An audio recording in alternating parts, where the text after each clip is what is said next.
ട്രംപിന്റെ tariff ഭീഷണികൾക്കിടയിലും India റഷ്യയെ കൈവിടാത്തത് എന്തുകൊണ്ട്? ഡൊണാൾഡ് ട്രംപിന്റെ തീരുവ ഭീഷണികൾക്കിടയിൽ ഇരു രാജ്യങ്ങളും തമ്മിലുള്ള ബന്ധം ശക്തിപ്പെടുത്തുന്നതിനായി ഇന്ത്യയുടെ ദേശീയ സുരക്ഷാ ഉപദേഷ്ടാവ് അജിത് ഡോവൽ ഉന്നതതല സന്ദർശനത്തിനായി മോസ്കോയിൽ എത്തിയിരുന്നു. എന്തുകൊണ്ടാണ് ന്യൂഡൽഹി മോസ്കോയുമായുള്ള ബന്ധം തുടരുന്നതെന്നറിയാമോ? അത് എണ്ണ വ്യാപാരത്തിനപ്പുറത്തേക്ക് പോകുന്നു. ഇന്ത്യ പിന്മാറാൻ തയ്യാറല്ല. US പ്രസിഡന്റ് ഡൊണാൾഡ് ട്രംപിന്റെ തുടർച്ചയായ ഭീഷണികൾക്കിടയിൽ റഷ്യയുമായുള്ള ഇന്ത്യയുടെ പ്രതിരോധ ഊർജ ബന്ധം ശക്തിപ്പെടുത്തുന്നതിൽ ശ്രദ്ധ കേന്ദ്രീകരിച്ചുള്ള സന്ദർശനത്തിനായി ഇന്ത്യയുടെ ദേശീയ സുരക്ഷാ ഉപദേഷ്ടാവ് അജിത് ഡോവൽ റഷ്യയിലെത്തി. യാത്ര മുൻകൂട്ടി ആസൂത്രണം ചെയ്തതാണെങ്കിലും ന്യൂഡൽഹി റഷ്യൻ എണ്ണ വാങ്ങുന്നത് തുടരുന്നതിനാൽ അടുത്ത 24 മണിക്കൂറിനുള്ളിൽ ഇന്ത്യൻ ഇറക്കുമതികൾക്ക് ചുമത്തുന്ന തീരുവ വളരെ ഗണ്യമായി വർദ്ധിപ്പിക്കുമെന്ന് US പ്രസിഡന്റ് ചൊവ്വാഴ്ച പറഞ്ഞതിനാൽ അജിത് ഡോവലിൻ്റെ ഈ സന്ദർശനത്തിന് കൂടുതൽ പ്രാധാന്യം ലഭിച്ചു. ഇപ്പോൾ റഷ്യയിലേക്ക് പോകുന്ന ഏക ഇന്ത്യൻ നേതാവ് അല്ല ഡോവൽ. വിദേശകാര്യമന്ത്രി S ജയശങ്കറും ഈ മാസം അവസാനം മോസ്കോ സന്ദർശിക്കുമെന്ന് പ്രതീക്ഷിക്കുന്നു. റഷ്യൻ എണ്ണ വാങ്ങുന്നതിനെ ചൊല്ലി ഇന്ത്യയും US തമ്മിലുള്ള സംഘർഷങ്ങൾ വർദ്ധിക്കുന്ന സാഹചര്യത്തിൽ ഇന്ത്യ റഷ്യ പങ്കാളിത്തവും ന്യൂഡൽഹിക്ക് അത് എന്തുകൊണ്ട് പ്രാധാന്യം അർഹിക്കുന്നുവെന്നും ഈ വീഡിയോ പരിശോധിക്കുന്നു. ഓഗസ്റ്റ് 5 ചൊവ്വാഴ്ച ഇരു രാജ്യങ്ങളും തമ്മിലുള്ള ബന്ധം ശക്തിപ്പെടുത്തുന്നതിനായി ഉന്നതതല സന്ദർശനത്തിനായി അജിത് ഡോവൽ റഷ്യയിലെത്തി. പ്രാദേശിക സ്ഥിരത, ഭീകരവിരുദ്ധ സഹകരണം, ഊർജ്ജ സുരക്ഷ എന്നിവ ചർച്ച ചെയ്യുന്നതിനായി ഡോവൽ മുതിർന്ന റഷ്യൻ ഉദ്യോഗസ്ഥരുമായി ക്ലോസ് ഡോർ മീറ്റിംഗ് നടത്തുമെന്ന് റിപ്പോർട്ടുകൾ പറയുന്നു. പാകിസ്ഥാനെതിരായ ഓപ്പറേഷൻ സിന്ദൂറിൽ ഇന്ത്യയുടെ വിജയത്തിന് കാരണമായ S-400 വ്യോമ പ്രതിരോധ സംവിധാനങ്ങൾ കൂടുതൽ വാങ്ങാൻ ഇന്ത്യ ആഗ്രഹിക്കുന്നുണ്ടെന്ന് ഇക്കണോമിക് ടൈംസ് റിപ്പോർട്ട് ചെയ്തു. റഷ്യയിൽ നിന്ന് സുഹോയ് 57 യുദ്ധവിമാനങ്ങൾ വാങ്ങുന്നതിനെക്കുറിച്ചും ഇന്ത്യ അന്വേഷിക്കുന്നുണ്ടെന്നും അഭ്യൂഹങ്ങളുണ്ട്. റഷ്യൻ മാധ്യമമായ ടാസിൻ്റെ റിപ്പോർട്ട് പ്രകാരം ഈ സന്ദർശനം ആസൂത്രിതമായ ഷെഡ്യൂളിൻ്റെ ഭാഗമാണെന്നും ഇന്ത്യ റഷ്യയും തമ്മിലുള്ള പ്രതിരോധ സഹകരണത്തിൽ ശ്രദ്ധ കേന്ദ്രീകരിക്കുമെന്നും പറയുന്നു. നിലവിലെ ഭൗമരാഷ്ട്രീയ സാഹചര്യങ്ങളും ചർച്ച ചെയ്യും. അതിനു പുറമെ ഇന്ത്യയിലേക്കുള്ള റഷ്യൻ എണ്ണ വിതരണം പോലുള്ള അടിയന്തര വിഷയങ്ങളും ചർച്ചയിൽ ഉൾപ്പെടും, വൃത്തങ്ങൾ പറയുന്നു. റഷ്യൻ എണ്ണയുടെ വിഷയത്തിൽ US പ്രസിഡന്റ് ഡൊണാൾഡ് ട്രംപിന്റെ വിമർശനങ്ങളും ഭീഷണികൾക്കും ഇടയ്ക്കാണ് ഡോവലിന്റെ സന്ദർശനം. US പ്രസിഡന്റ് CNBCക്ക് നൽകിയ അഭിമുഖത്തിൽ പറഞ്ഞു, ഒരു നല്ല വ്യാപാര പങ്കാളിയല്ല, കാരണം അവർ ഞങ്ങളുമായി ധാരാളം വ്യാപാരം നടത്തുന്നു, പക്ഷെ ഞങ്ങൾ അവരുമായി വ്യാപാരം നടത്തുന്നില്ല.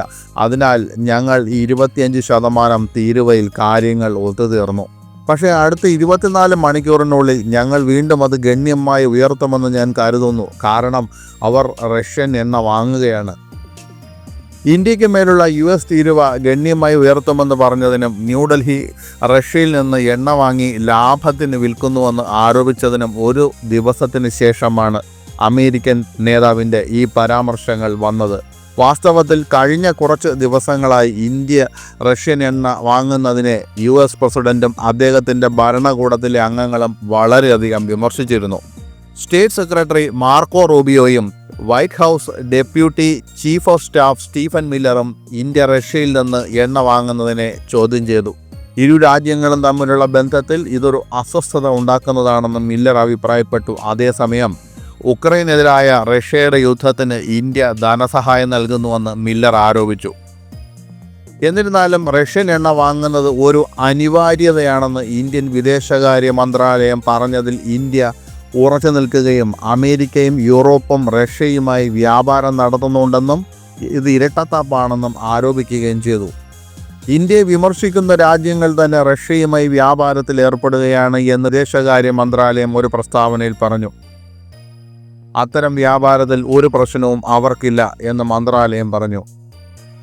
യൂറോപ്പ് റഷ്യ വ്യാപാരത്തിൽ ഊർജം മാത്രമല്ല, വളം, ഖനന ഉൽപ്പന്നങ്ങൾ, രാസവസ്തുക്കൾ, ഇരുമ്പ്, ഉരുക്ക്, യന്ത്രങ്ങൾ, ഗതാഗത ഉപകരണങ്ങൾ എന്നിവയും ഉൾപ്പെടുന്നു, ഒരു ഔദ്യോഗിക പ്രസ്താവനയിൽ വിദേശകാര്യ മന്ത്രാലയം പറഞ്ഞു.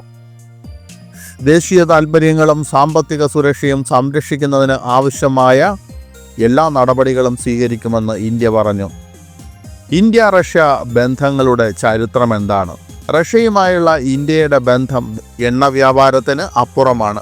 1947 ഏപ്രിലിൽ ഇന്ത്യ സ്വാതന്ത്ര്യം നേടുന്നതിന് മുമ്പ് തന്നെ ഇരു രാജ്യങ്ങളും നയതന്ത്ര ബന്ധം സ്ഥാപിച്ചു. അതിനുശേഷം ഇരു രാജ്യങ്ങളും വളരെ അടുത്ത ബന്ധം പങ്കിട്ടു. വർഷങ്ങളായി ഇന്ത്യയും റഷ്യയും പരസ്പരം പിന്തുണച്ചു. ഉദാഹരണത്തിന് 1965 ഇന്ത്യയും പാകിസ്ഥാനും തമ്മിലുള്ള യുദ്ധത്തിൽ അന്നത്തെ സോവിയറ്റ് യൂണിയൻ മധ്യസ്ഥ പങ്ക് വഹിക്കുകയും 1966 താഷ്കന്റ് ഉച്ചകോടിക്ക് ആതിഥേയത്വം വഹിക്കുകയും ചെയ്തു.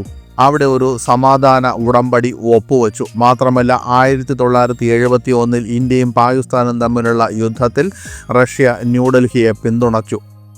ഇത് ഒരുപക്ഷെ ഇൻഡോ സോവിയറ്റ് ബന്ധത്തിൻ്റെ ഉന്നതിയായിരുന്നു. ചൈനയുമായുള്ള ബന്ധം സാധാരണ നിലയിലാക്കാൻ ഇന്ത്യ ശ്രമിച്ചപ്പോൾ ഇന്ത്യയോടുള്ള സുരക്ഷാ പ്രതിബദ്ധതകൾ അമേരിക്കൻ നയതന്ത്രജ്ഞർ കുറച്ചതിൻ്റെ ഫലമായാണ് 1971 ഇന്ത്യയും സോവിയറ്റ് യൂണിയനും തമ്മിലുള്ള സൗഹൃദ സഹകരണ ഉടമ്പടി ഉണ്ടായതെന്ന് വിദഗ്ധർ അഭിപ്രായപ്പെടുന്നു. ശീതയുദ്ധ കാലഘട്ടത്തിന് ശേഷവും ഇന്ത്യയും റഷ്യയും ബന്ധം തുടർന്നു. 2000 ഒരു തന്ത്രപരമായ പങ്കാളിത്തം ഒപ്പുവെച്ചതു മുതൽ വാർഷിക ഉച്ചകോടികൾ നടന്നു വരുന്നു. 2021 മുതൽ ഇന്ത്യയും റഷ്യയും 2+2 മീറ്റിങ്ങുകൾ നടത്തുന്നു. 2+2 മീറ്റിംഗ് അല്ലെങ്കിൽ 2+2 ഡയലോഗ് എന്നത് ഇരു രാജ്യങ്ങളിലെ വിദേശകാര്യ മന്ത്രിമാരും പ്രതിരോധ മന്ത്രിമാരും കൂടിക്കാഴ്ച നടത്തുന്ന ഒരു നയതന്ത്ര അല്ലെങ്കിൽ തന്ത്രപരമായ മീറ്റിംഗ് ഫോർമാറ്റിനെയാണ് സൂചിപ്പിക്കുന്നത്. രാഷ്ട്രീയം, സുരക്ഷ, പ്രതിരോധ കാര്യങ്ങൾ എന്നിവയുൾപ്പെടെ വിവിധ വിഷയങ്ങൾ ചർച്ച ചെയ്യുന്നതിനും ഏകോപിപ്പിക്കുന്നതിനുമുള്ള ഒരു ഉന്നതതല സംവിധാനമാണിത്. ഇന്ത്യ റഷ്യ ബന്ധങ്ങളുടെ വർത്തമാനവും ഭാവിയും. റഷ്യ ഉക്രൈൻ യുദ്ധത്തിനിടയിലും ഇന്ത്യ മോസ്കോയുമായുള്ള ബന്ധം നിലനിർത്തിയിട്ടുണ്ട്. പ്രധാനമന്ത്രി നരേന്ദ്രമോദി കഴിഞ്ഞ വർഷം ജൂലൈയിൽ വ്ളാഡിമിർ പുടിനെ സന്ദർശിച്ചിരുന്നു. വാസ്തവത്തിൽ കഴിഞ്ഞ അരനൂറ്റാണ്ടായി ആഗോള രാഷ്ട്രീയത്തിലെ സ്ഥിരമായ ഒന്നാണ് ഇന്ത്യ റഷ്യ ബന്ധം. UN സുരക്ഷാ കൗൺസിലിൽ റഷ്യക്കെതിരെ വോട്ട് ചെയ്യുന്നതിൽ നിന്നും ഇന്ത്യ വിട്ടുനിന്നിരുന്നു. റഷ്യയുമായുള്ള ഇന്ത്യയുടെ സൗഹൃദം പ്രായോഗികവും തന്ത്രപരവുമാണ്. 1974 ഇന്ത്യ ആദ്യത്തെ ആണവ പരീക്ഷണം നടത്തിയപ്പോൾ സോവിയറ്റ് യൂണിയൻ ഇന്ത്യയുമായുള്ള സഹകരണം ഉപേക്ഷിച്ചില്ല. US-ൽ നിന്ന് വ്യത്യസ്തമായ നടപടിയായിരുന്നു സോവിയറ്റ് യൂണിയൻ കൈക്കൊണ്ടത്. മാത്രമല്ല, ഇന്ത്യക്ക് ആയുധങ്ങൾ നൽകുന്ന ഒരു വലിയ വിതരണക്കാരനാണ് റഷ്യ. 1990കളുടെ തുടക്കത്തിൽ USSR ഇന്ത്യൻ ആർമി ആയുധങ്ങളുടെ 70%, വ്യോമസേനാ സംവിധാനങ്ങളുടെ 80%, നാവിക പ്ലാറ്റ്ഫോമുകളുടെ 85% വിതരണം ചെയ്തു. എല്ലാം റഷ്യയിൽ നിന്നായിരുന്നു. എന്നാൽ ഇന്ന് ആ സംഖ്യ ആകെ 36% കുറഞ്ഞു വന്ന് സ്വീഡൻ അടിസ്ഥാനമായുള്ള Stockholm International Peace Research Institute പ്രസിദ്ധീകരിച്ച ഒരു റിപ്പോർട്ട് പറയുന്നു. ഇന്ത്യ റഷ്യൻ ആയുധങ്ങളെ ആശ്രയിക്കുന്നത് കുറയ്ക്കുകയും പ്രതിരോധ സംഭരണങ്ങൾ വൈവിധ്യവൽക്കരിക്കപ്പെടുകയും US, ഇസ്രായേൽ, ഫ്രാൻസ്, ഇറ്റലി തുടങ്ങിയ രാജ്യങ്ങളിൽ നിന്ന് കൂടുതൽ വാങ്ങുകയും ചെയ്യുന്നുണ്ടെന്ന് പ്രതിരോധ വിദഗ്ധർ അഭിപ്രായപ്പെടുന്നു. ഊർജ്ജ മേഖലയിലും ഇന്ത്യയുടെ പങ്കാളിയാണ്. ഇന്ത്യയുടെ വാർഷിക ക്രൂഡ് ഇറക്കുമതിയുടെ ഏകദേശം 40% ഇപ്പോൾ റഷ്യൻ എണ്ണയാണ്. 2021 ഇത് വെറും 2% ഇരു രാജ്യങ്ങളും ആണവോർജ്ജത്തിലും സഹകരിക്കുന്നു. റഷ്യയുടെ സ്റ്റേറ്റ് ആണവോർജ്ജ ഏജൻസിയായ റോസാറ്റം ഇന്ത്യയിൽ 6 ആണവോർജ്ജ റിയാക്ടറുകൾ നിർമ്മിക്കാൻ ഒരു കരാറിൽ ഏർപ്പെട്ടിട്ടുണ്ട്. അതുപോലെ റഷ്യയുമായി ദീർഘകാല സാമ്പത്തിക ബന്ധവുമുണ്ട്. ഈ ദശകത്തിൻ്റെ അവസാനത്തോടെ ഇന്ത്യയും റഷ്യയും ഉഭയകക്ഷി വ്യാപാരം $68 ബില്യൺ നിന്ന് $100 ബില്യൺ ഉയർത്താൻ ലക്ഷ്യമിടുന്നു. ചെന്നൈ, വ്ളാഡിവോസ്റ്റോക്ക് സമുദ്ര ഇടനാഴി, അന്താരാഷ്ട്ര വടക്ക് തെക്ക് ഗതാഗത ഇടനാഴി എന്നിവ കണക്ടിവിറ്റി സംരംഭങ്ങളിൽ ഉൾപ്പെടുന്നു. സാംസ്കാരികമായും റഷ്യയും ഇന്ത്യയും ശക്തമായ ബന്ധം പങ്കിടുന്നു. 2023 ഓഗസ്റ്റ് മുതൽ ഇന്ത്യൻ യാത്രക്കാർക്ക് റഷ്യയിലേക്കുള്ള ഈ വിസകൾക്ക് അർഹതയുണ്ട്. സാധാരണയായി ഇവ 4 ദിവസത്തിനുള്ളിൽ പ്രോസസ്സ് ചെയ്യപ്പെടും. കഴിഞ്ഞ ഡിസംബറിൽ ഇന്ത്യൻ യാത്രക്കാർക്ക് വിസയില്ലാതെ സന്ദർശിക്കാൻ റഷ്യ ഉടൻ അനുവദിക്കുമെന്ന് ചില റിപ്പോർട്ടുകൾ ഉണ്ടായിരുന്നു.